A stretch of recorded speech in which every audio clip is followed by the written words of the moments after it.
On va continuer après cette exploration du bonheur en images avec Mathilde Roussinier qui, elle, va parler de l'écriture, du rôle de la carte postale, en tout cas du format carte postale, dans le travail d'écriture des écrivains en résidence.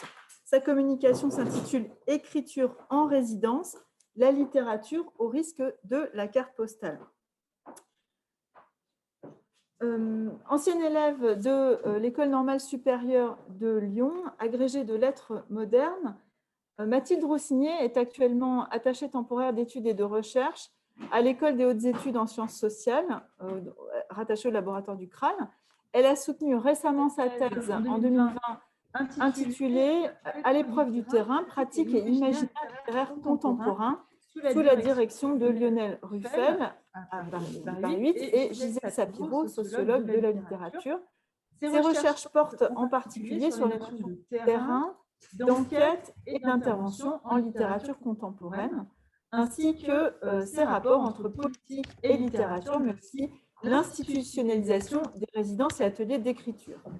Elle est aussi à l'origine du projet Faire avec l'exil, consacré aux exilés politiques uruguayens en Europe francophone, et elle co-organise le séminaire littéraire des armes de la critique à l'ENS Ulm, qui est consacré aux approches matérialistes de la littérature. Et maintenant, je lui cède la parole. Merci beaucoup, merci pour l'organisation. Je suis absolument ravie d'être ici avec ces coprésences physiques, dans ce présent présentiel, voilà, pour cette présentation dans laquelle je propose d'analyser les enjeux du fréquent recours à la carte postale dans le cadre des écritures résidentielles contemporaines.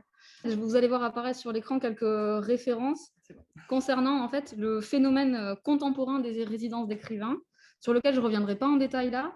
Et pour le dire rapidement, avec le ministère de la Culture de Langue en 1981, se sont mis en place de nouveaux systèmes en fait, d'aide à la création, et notamment celui de la bourse auteur-résident.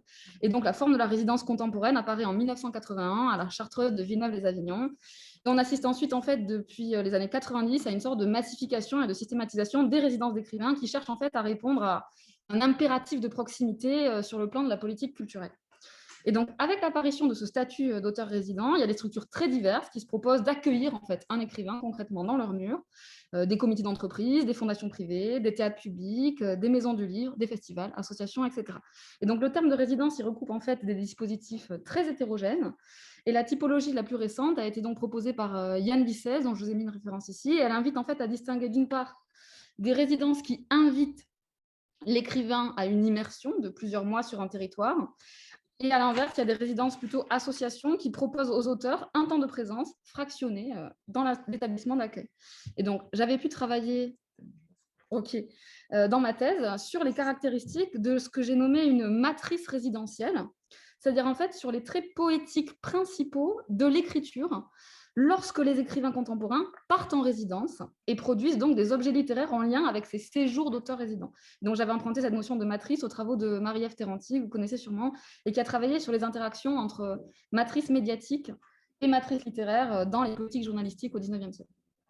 Et donc dans cette vaste analyse des traits poétiques communs en fait aux formes résidentielles, j'avais pu observer un phénomène majeur, c'est celui de la publication locale. C'est-à-dire que la résidence, elle stimule en fait un régime local de publication, mais alors au double sens du terme local. C'est-à-dire que d'une part, la résidence, elle nourrit des publications qui ont lieu dans une temporalité et un espace circonscrit. Parce qu'en fait, en grande majorité, ces publications, elles ne font pas l'objet d'une immatriculation ISBN ou d'une commercialisation. Elles sont diffusées au cours du temps limité de la résidence, dans les espaces restreints qui collaborent d'une manière ou d'une autre au dispositif, la médiathèque, l'atelier d'écriture, la salle de spectacle de l'institution d'accueil, etc. Et régime local de publication aussi, parce que l'écrivain se confronte à une écriture du séjour. L'écrivain résident devient visiteur, voyageur, passager, voire touriste, et donc il adopte, voire parfois il détourne, une des pratiques habituelles de ce voyageur, l'écriture sur le lieu, c'est-à-dire à propos du lieu et depuis le lieu. Et donc, dans cette perspective, je n'avais pas fait alors de recherche plus poussée, mais il était déjà apparu que la carte postale constituait le support qui, en fait, conjugue parfaitement ces deux modalités de la publication locale. Et donc, je voudrais explorer aujourd'hui plus en détail les différentes modalités de ce recours régulier à la carte postale dans les productions résidentielles, en 3 temps. Donc, d'abord, un panorama des divers usages. Ensuite, la question du lien entre la carte postale et l'injonction, au fond, pour la littérature résidentielle à parler des lieux du séjour. Et enfin, la question de l'esthétique relationnelle et de ses limites.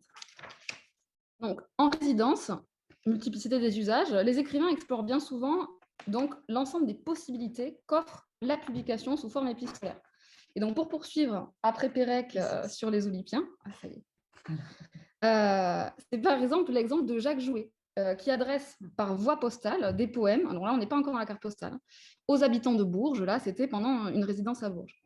Et donc, certes, avec Jacques Jouet, ces envois s'inscrivent dans un vaste projet plus général du poète, qu'il appelle le PPP, le projet de poésie planétaire. Mais Jacques Jouet le signale lui-même, les résidences d'écrivains sont précisément propices à des campagnes du PPP, de ce projet-là, parce qu'elles constituent pour lui des assistances ponctuelles. Et l'écrivain liste en fait plein de dispositifs de résidence qui ont favorisé ces envois. Il a fait une résidence à Bourges, au musée Stéphane Mallarmé de Valvin à Vulvain-sur-Seine, résidence au Danemark, etc. Je ne les liste pas, mais il y en a une dizaine. Et ce qui me paraît d'ores et déjà le plus intéressant, c'est la question de l'adresse, en fait. C'est à qui écrire. Et hors des dispositifs résidentiels, Jacques Jouet, donc l'Oulipien, avait adopté un protocole arbitraire, ouvrir les pages blanches, et commencer donc par les abonnés du téléphone du département de l'Ain, 01 de la République française. Là, dans le cadre des résidences, les séries de poèmes, elles sont immanquablement envoyées par voie postale aux habitants de la commune bénéficiaire de la résidence, aux abonnés de la bibliothèque, etc. Et donc, ça nous montre, me semble-t-il, d'une part que la résidence, elle territorialise les modalités et les sphères de publication. Donc, les publics ou les lecteurs, ils deviennent et ils désignent toujours dans ce cadre résidentiel les habitants. En fait, on est vraiment là plus dans les habitants que les lecteurs. Mais surtout, cette idée d'écrire à ceux qui habitent là, en fait, très fréquente dans le cadre de dispositifs qui cherchent en fait à élargir leur public, ça fait alors toute la richesse, il me semble-t-il, et la complexité du recours à la forme carte postale, sur laquelle je vais arriver maintenant, parce que la carte postale a plutôt pour fonction, traditionnellement, de témoigner de son séjour à ceux qui n'habitent pas là. J'y reviendrai. Ce qu'il faut comprendre, c'est que la résidence, que je définis donc comme le séjour d'un écrivain sur un territoire spécifique, implique très souvent pour l'auteur, durant le séjour ou à la fin, de proposer une restitution. La restitution, c'est une sorte maintenant de proto-genre littéraire à l'heure des dispositifs résidentiels, et elle peut alors prendre la forme de carte postale. Et donc, je vais vous présenter quelques cas. Par exemple, ces cartes postales de Chelles, du moins elles sont intitulées comme telles, que publie Pierre-Colin Thibert sur remue.net. Donc, en fait, oui, depuis 2017, il y a un dispositif de résidence d'écrivains qui est celui de la région Île-de-France, qui s'est associé au site remue.net afin de fournir aux auteurs en résidence un portail de publication. Et ça constitue un véritable espace de développement des matrices en fait, ou des formes résidentielles. Et ça relève souvent aussi du work in progress, du journal de séjour, du carnet de résidence, comme on veut le nommer. Et donc, c'est dans ce cadre que la carte postale apparaît. Donc, elle est ici mobilisée avant tout comme un imaginaire médiatique. Ces cartes, elles sont ni adressées, ni envoyées. Elles ne jouent pas de la relation texte-image recto-verso. Il s'agit bien plutôt de photographies, format et type carte postale, qui incitent à ce phénomène de reconnaissance en fait, du support médiatique. Et ce que permet ce recours à l'imaginaire de la carte postale, me semble-t-il, c'est un ancrage d'une part spatial et d'autre part temporel. Spatial parce que la photographie, ici devenue carte postale, elle mobilise par là cette fonction d'attestation. Elle atteste que l'auteur s'est réellement rendu dans la ville de Chelles. Elle témoigne d'une présence, d'un séjour, d'un être là, je suis allée à Chelles, mais également d'un être maintenant. Parce qu'il y a aussi l'ancrage temporel de la carte postale dans le temps du séjour. Alors certes, la réception elle est différée, mais elle se veut envoyer depuis le présent du séjour, là, le 6 avril 2012. Et cet exemple souligne d'abord, je crois, cette importance de l'attestation. Donc, elles ne sont pas adressées, ces cartes, elles sont publiées sur remue.net. Et donc, à qui elles s'adressent réellement, en fait, ces cartes? Quelle est leur fonction? Hypothèse numéro 1, c'est un outil de communication de l'écrivain dans le champ littéraire. Je signale ce séjour, mais par là aussi que j'ai été le bénéficiaire de telle ou telle résidence. Hypothèse 2 aussi, en creux, l'objectif indirect à l'adresse de l'institution de résidence de rendre compte, de fournir les preuves, du moins les signes d'un séjour effectif, de la même manière en fait, que l'écriture dans le journal de bord de résidence a aussi souvent cette fonction-là. Et ici, il faut souligner une deuxième dimension, quand même, le jeu avec les clichés. L'idée, elle est à contre-courant des idées, mais aussi des images reçues, en célébrant ici donc des paysages de la banlieue, ou plutôt des grands ensembles, une sorte d'écho lointain au travail de Renaud Epstein, mais dans un moment contemporain où ces formes urbanistiques sont décrites. Alors, le deuxième exemple, il mobilise fortement d'autres fonctions qu'on attribue habituellement à la carte postale. Ce sont les cartes promotionnelles d'une résidence de Laure Limongy dans une librairie, Le Mont en l'air. Et ce qu'elles ont d'intéressant, c'est qu'en fait, la librairie propose à ses clients et aux participants à la résidence, au public, de conseiller la résidence à un ou à des amis. Et la librairie postera alors la carte à leur place. Il s'agit là de renouer plutôt avec l'imaginaire de célébration, de promotion, non exactement là d'un territoire, mais d'un séjour sur un territoire, celui de l'écrivaine. Et donc là, la carte postale, elle n'est pas mobilisée comme un imaginaire, mais plutôt comme un dispositif qui relève au fond d'une sorte de marketing participatif. Et donc, elle fait signe, cette carte-là, vers la constitution spécifique des publics résidentiels, en fait, qui sont loin de répondre à l'imaginaire d'une publication large à échelle nationale, qui est cet imaginaire de publication livresque.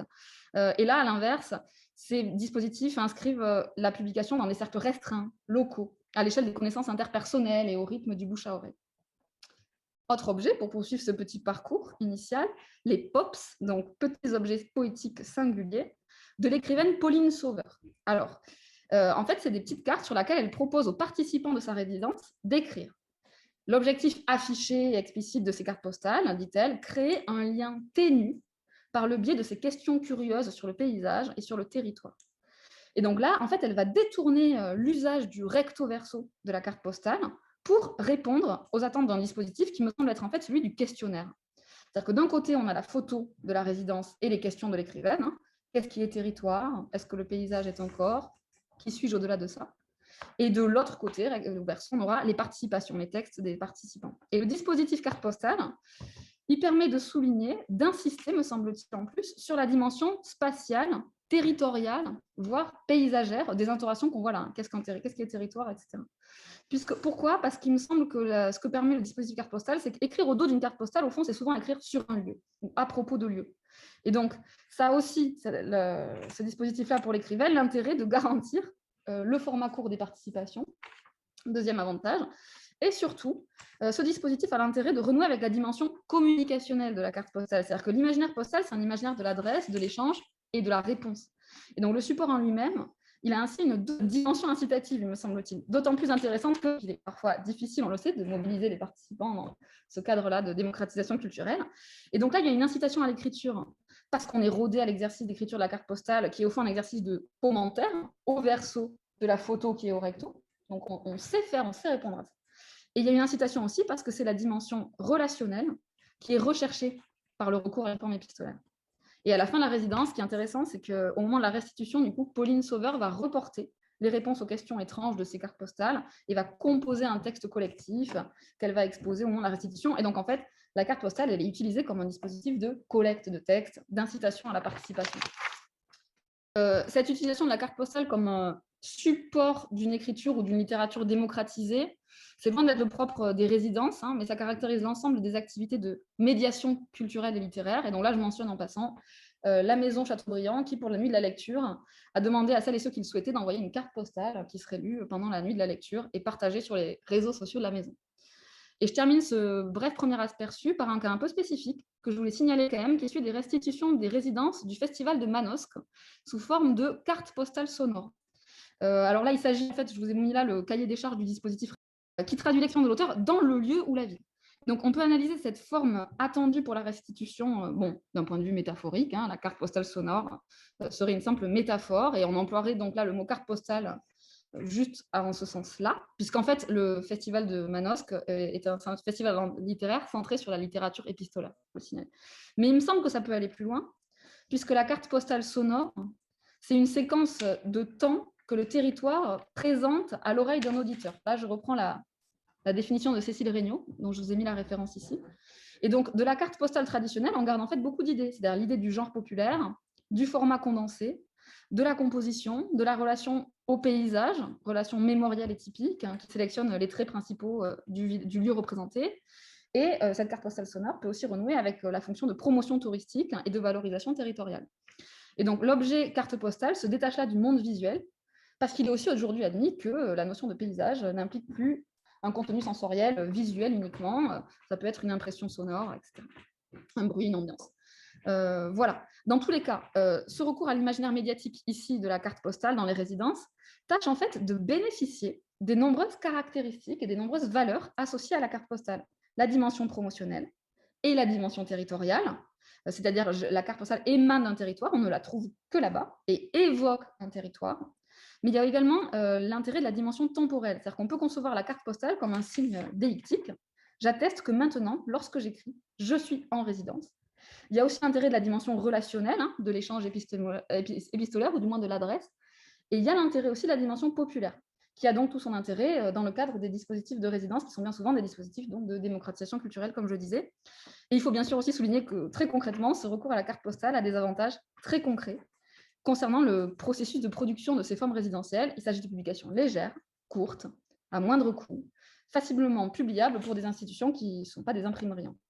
Et donc, je voudrais désormais m'attacher à une question plus spécifique, au second temps, qui est la question de restituer ou ne pas restituer le lieu dans l'écriture de résidence. Donc, Anne Reverso a bien souligné que les résidences pouvaient s'accompagner d'une injonction tacite, je la cite, au portrait de lieu, et qu'elles étaient bien souvent un lieu à vivre et à dire pour l'écrivain. Donc, ça va? Oui, oui, on a juste un petit souci technique, mais regarde, je vais te mettre à l'image comme ça. Super. Donc, c'est la diapo suivante. Oui. Donc, sur cette injonction tacite au portrait de lieu, les écrivains, enfin, les textes issus de résidence sont souvent plus ou moins explicitement commandités. Et j'avais proposé une petite réflexion aussi là-dessus, dont je vous mets la référence si ça vous intéresse. Mais on retrouve donc, souligne Anne Reverso, toutes les figures des déictiques grammaticaux en fait, dans ces textes-là, les noms propres de lieux, les démonstratifs, les prépositions, parce qu'il y a cette injonction-là aussi à parler des lieux dans lesquels on séjourne. L'appellation, par exemple, ici que je vous ai mis carte postale, d'une certaine catégorie de textes qu'a produit l'écrivaine Isabelle Jarry, que vous voyez là, me semble intéressant. Elle était en résidence dans un musée d'archéologie nationale. Et ça me semble intéressant parce qu'en fait, elle a appelé carte postale toute une série de textes qui se distinguent d'autres séries de textes qu'elle publie aussi sur mi.net et qu'elle a intitulées Chroniques ou Ateliers. Et ce qui est intéressant, c'est que ces textes-là, intitulés carte postale, se caractérisent par leur ancrage dans le présent et dans l'espace du musée. Alors que les autres textes, type les chroniques, laissent place à la réflexion sur l'archéologie, etc. Là, ces textes carte postale, ils se focalisent sur les explorations du musée dans lequel elle réside. Ils rendent compte d'entretiens avec les gens qui travaillent dans le musée, etc. Et donc, le dispositif médiatique en tant que tel, là, tel qu'on le voit, il ne relève pas ou peu de la carte postale. Hein. Il y a toujours ce problème de l'adresse d'un discours non précisé, hein, puisque là, on est encore sur remu.net, malgré pourtant, et ça, il faut le noter, la multiplication des déictiques dans ce texte-là. Par exemple, vous le voyez en dessous de la photo, voilà une porte qui en impose. Et là, ce qui est intéressant d'ailleurs avec le voilà une porte qui en impose, c'est qu'il y a un renvoi à la photographie et donc à la relation texte-image qui se met en place fonctionne de la même manière que sur une carte postale. Mais bon, dans l'ensemble, ce texte relève plus, quand on le lit, du genre récit de voyage ou du guide. Ce qui m'intéresse, c'est toujours cette volonté affichée de mobiliser l'imaginaire carte postale, une fois encore, qui renvoie à toute une scénographie spatiale, hein, le voyage hors de chez soi, les nouvelles que l'on donne, donc les comptes que l'écrivain doit rendre à l'institution d'accueil, mais aussi à toute une scénographie affective. Et je reviendrai dans un troisième temps plus longtemps sur ce point. Une autre mobilisation de cartes postales m'a quand même semblé plus complexe et plus riche. C'est des ateliers cartes postales menés par Gwenaël Boutouillet en résidence à Saint-Brieuc. Alors là, l'écrivain, il affirme lui-même hein, que dans son projet de résidence, ce qui l'intéresse, c'est la description des lieux. C'est assumé, il ne va pas tâcher de se détourner de ce projet-là. Et là, il s'agit d'un atelier qu'il a mené avec des collégiens, mais qui va en fait reprendre après auprès de divers publics dans la résidence. Et c'est basé sur une sélection d'images sur Google Street View. Chacun choisit une vue de Saint-Brieuc et doit écrire une carte postale adressée à une personne non nommée, par contre, au dos d'une vue qu'il aura choisie sur Google Street View. Et donc, je ne pense pas que ces cartes aient été envoyées, par contre, il faudrait vérifier. Mais on a en fait très souvent des cartes qui sont publiées en ligne. Donc, du point de vue de la temporalité, je pense que l'accent il est surtout mis sur le présent de l'écriture. Hein. On perd l'idée de différence induite par le voyage de la carte. Mais ce que la proposition a d'intéressant, c'est qu'elle assume totalement l'attente de restitution du lieu dans l'écriture, qu'elle prend le parti en fait de carte postaliser les espaces ordinaires des élèves. Hein. Donc, bien souvent, ils choisissent un lieu de leur quotidien, dans le siège de Pérec. Donc, il s'agit toujours de considérer des espaces qui n'ont communément pas droit au chapitre dans la touristification ou la spectacularisation habituelle des territoires. Un rond-point, un croisement, une barre d'immeuble. Et par ailleurs, la proposition de Gwenaël Boutouillet tâche de souligner l'importance fatigue de la carte. Et donc, je vais aller vers mon troisième temps. Je le cite, hein, écrire au verso d'une carte postale, c'est user d'un prétexte, cette image au verso, pour dire « je pense à toi ». C'est là, il me semble, que la carte postale semble devenir le parangon ou l'horizon dernier, en fait, de la littérature résidentielle, qui est une littérature territorialisée et relationnelle. Je veux juste mentionner très brièvement les détournements possibles quand même de la carte postale concernant cette question du portrait ou du non-portrait de lieu. Alors, ce sera la suivante, qui va peut-être arriver. Il s'agit en fait d'un petit corpus que je vous laisse consulter ici, de cartes postales systématiquement produites en fait par les résidences in situ du Cyclic. Je vais vous en montrer certaines ici. Donc, depuis 2012, Cyclic a imaginé un laboratoire de création artistique en fait, où les écrivains peuvent chercher, créer, inventer dans un espace dédié sans impératif de publication livresque, et encore moins de publication sur les lieux, c'est-à-dire à propos des lieux. Et donc, ces cartes, me semble-t-il, jouent à détourner la scénographie éditoriale de la carte postale. Au recto, on a du texte, ou mieux, on a de la littérature, qui circule donc hors du livre. Et au verso, on a l'espace, normalement, vous le voyez ici, normalement dédié au texte, à l'adresse, etc. Donc, du lieu, nous n'aurons pas de cliché dans ce dispositif-là. La résidence est in situ, mais affiche par ce dispositif de carte postale la volonté de ne pas céder à la territorialisation de la littérature résidentielle. Donc, un petit exemple précis, ça serait celui-là, voilà, l'Écosse, une route de campagne, une nappe de brume, des ronces de part et d'autre, bruyères, moutons, une voiture rouge. Donc là, c'est un texte de Valérie Mregen, qui est extrait d'un projet plus large. On voit tout ce jeu de déplacement, de détournement géographique, parce qu'elle est en résidence à Bourges. Elle a écrit un portrait non de Bourges, où elle séjourne, mais d'un paysage écossais, construit de manière lapidaire, comme ça, en évoquant quelques objets clés du paysage. Ou encore celle-ci.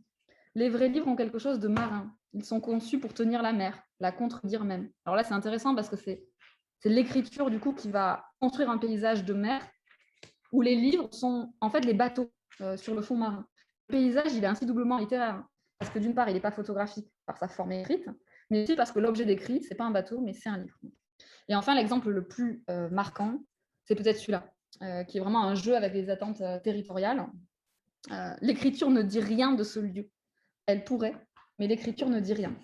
C'est Justin Delarue. Et donc là, si la carte postale ne fait pas signe vers le lieu, mais vers quoi fait-elle signe? Eh bien, justement, vers cette fonction fatigue, me semble-t-il. Et donc, c'est la dernière question, cette question du lien entre carte postale résidentielle et esthétique relationnelle. Parce qu'en fait, je me demande si, au-delà de l'injonction tacite au portrait du lieu, il n'y a pas, dans les productions littéraires résidentielles, une injonction tacite à l'esthétique relationnelle. Alors, bon, l'esthétique relationnelle, la notion, elle a été théorisée notamment par Nicolas Bourriaud. Elle caractérise, selon lui, donc l'art contemporain qui, pour résumer, s'intéresse à la sphère des relations interhumaines. Il s'agit d'artistes qui se focalisent donc sur les rapports que leur travail créera parmi leur public ou sur l'invention de modèles de socialité. Donc, résistance et non révolution. Cette esthétique, vous savez, c'est une esthétique des micro-utopies, des interstices, des dispositifs d'existence dans lesquels la forme prime sur la chose ou encore la production de gestes l'emporte sur celle de choses matérielles. Bon, je ne reviendrai pas dans le détail, mais ce qui m'a semblé intéressant, c'est que Nicolas Bourriaud tient également à affirmer la chose suivante. L'art a toujours été relationnel, à des degrés de reliance, il cite Michel Maffesoli, divers. L'art resserre l'espace des relations, contrairement à la télévision ou à la littérature, qui renvoie chacun à son espace de consommation privé. Bon, bien au contraire, il me semble, en tout cas, qu'en contexte résidentiel, mais d'ailleurs pas qu'en contexte résidentiel, et je crois que là, Nicolas Bourriaud il fait preuve d'une belle méconnaissance de l'histoire littéraire, la littérature, elle risque bien souvent de se faire littérature relationnelle dans tout un tas de situations. Et le retour à la carte postale, donc ce prétexte pour dire « je pense à toi », quelle qu'en soit la forme, puisque prime le geste, pour revenir dans cette esthétique relationnelle, ça me semble tout à fait symptomatique de ça. La carte postale, au fond, je ne sais plus où c'est que j'avais lu ça, mais ça peut être conçu comme un outil de gestion en fait, de son réseau social, un rite d'entretien à l'image de la littérature résidentielle relationnelle. Et on peut même le lire en sens inverse, c'est-à-dire que la manière dont certains écrivains en résidence vont définir et utiliser la carte postale, ça me semble être le symptôme du tournant relationnel de la littérature à l'heure de l'impératif social de politique culturelle qui sont maintenant fondés sur la participation, la co-construction et l'interaction entre créateurs et public. Donc, c'est notamment le cas de la résidence « Je pense à toi » de Frank Smith. Alors, c'est en 2012-2013, et donc, dans le cadre de cette résidence, Frank Smith indique avoir d'une part mené une fouille aux archives départementales de l'Essonne, dans un fonds de plus de 10 000 cartes postales, et d'autre part, il a aussi orchestré l'envoi et la réception de multiples cartes postales portant la mention « Je pense à toi », en hommage à l'artiste japonais Onkawara. Donc, j'espère que vous parvenez à voir ces cartes. Super. Ce que retient Frank Smith, en fait, des cartes postales qu'il a trouvées dans les archives départementales de Charamande, où il est en résidence, c'est pas du tout leur dimension socio-historique ou la relation texte-image, ou le caractère de document d'époque, ou les possibles évolutions historiques, la socialité de la langue, que sais-je. Non. Ce qui l'intéresse, c'est une quête décontextualisée et déshistoricisée à propos des infinies possibilités d'énonciation de la formule « je pense à toi ». C'est une exploration en fait des expressions ou des intentions de ce « je pense à toi ».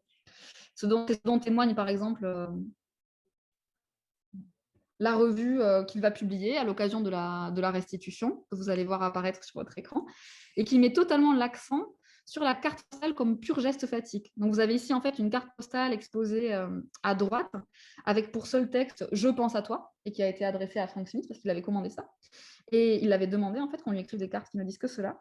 Et il y a une mise en perspective à gauche avec un montage des réflexions d'un ensemble d'artistes invités dans le cadre de la résidence à réfléchir sur ce que signifie penser à quelqu'un. Donc, je continue? Oui, c'est bon. Parfait. Une telle appréhension en fait vraiment relationnelle de l'objet carte postale et de la littérature résidentielle, ça me semble que ça appelle à la critique. Alors, je ne vais peut-être pas développer cette question-là de la critique, mais soit dans une perspective très ranciérienne, on peut souligner en fait les limites de cette littérature qui serait désormais insaisissable, constituée uniquement des liens ou des rencontres et des actions éphémères qui structurent en fait les moments de sociabilité de la résidence. Je vais peut-être revenir sur la critique de Rancière, je ne suis pas sûre d'en avoir le temps, mais on pourra en parler. Il me semble que la critique de l'esthétique relationnelle, elle peut aussi nous faire aller du côté de Tristan Trémaux, le critique d'art, qui a aussi parlé beaucoup du problème de ce tournant pastoral dans l'art contemporain. Dans tous les cas, il me semble qu'une telle approche de la littérature conçue comme activité purement relationnelle, ça pose en fait également une question du point de vue des résidences et des politiques culturelles qui envisageraient la relation uniquement comme reliance, donc comme vivre ensemble, et qui efface souvent totalement la dimension dissensuelle de la production littéraire à l'heure du tournant social des politiques culturelles et de la médiation littéraire. Et donc, cette conception, elle me semble atteindre son paragon dans le dernier cas de carte postale résidentielle que je souhaiterais vous soumettre. Voilà, il s'agit de la résidence d'Olivier Villanov, qui consiste à écrire donc des cartes postales d'amour à la place des expéditeurs. Et c'est une résidence qui a été présentée comme un service de proximité. C'est quand même pas inintéressant. L'écrivain, il s'est en fait installé aux arrêts de tram de Bordeaux. Un passant choisit une carte postale. À ce moment-là, ils discutent, ils échangent avec l'écrivain pour choisir la carte. Et l'écrivain va ensuite poser ses propres mots à l'intention du destinataire choisi par le passant. L'expéditeur, alors, il va relire, approuver, ou non. Apparemment, c'est arrivé une fois qu'il y a un désaccord. Et ensuite, il choisit un timbre et la carte postale, elle est postée. Et donc, c'est là la posture d'écrivain public qui est ici revendiquée. Et donc, c'est ce cas-là qui me semble être... on est au maximum là, de cette dimension relationnelle qui me pose question. Donc, en conclusion, ce qui me semble intéressant avec cette question des cartes postales, c'est que ça me permet, en tout cas moi, d'aborder la littérature à l'échelle des nouvelles sphères de publication et de circulation restreinte depuis les années 90. C'est-à-dire qu'à travers le dispositif de la carte postale, les publications, elles témoignent donc d'abord, oui, de l'imaginaire du voyage ou du séjour, mais les cartes, elles réactivent également un régime de circulation des textes particulier à la frontière du public et du privé, qui est donc celui de la correspondance. Et les publications résidentielles, elles se voient ainsi en fait traversées par l'idée de cette circulation restreinte à l'échelle des connaissances interpersonnelles, et ces sphères de publication restreintes, qui constituent en fait l'échelle majoritaire des restitutions de résidence, invite à appréhender la résidence comme un lieu de sociabilité. Je voulais juste dire cela, c'est qu'en fait, il y a cette hypothèse de Guillaume Pinson qui m'avait plu, du fait que l'histoire médiatique, elle est en corrélation en fait avec l'histoire des sociabilités. Et de là, à l'ère contemporaine du coup des envoûtements médiatiques, si on reprend l'idée d'Yves Citon, selon laquelle les médias dominants auraient détruit les médiations individuelles et collectives, eh bien, il me semble que les publications résidentielles, justement, elles se présentent comme autant de médiations locales, interpersonnelles. Et ce que suggère le dispositif de circulation de la carte postale, c'est bien ça, parce que c'est cette publication adressée mais circulant à découvert et qui ouvre là, me semble-t-il, une belle direction pour la recherche, pour l'étude des modalités de circulation de la littérature hors du livre, ici, sous cette modalité donc carte postalière que j'ai tâché de définir. Voilà. Merci pour votre attention.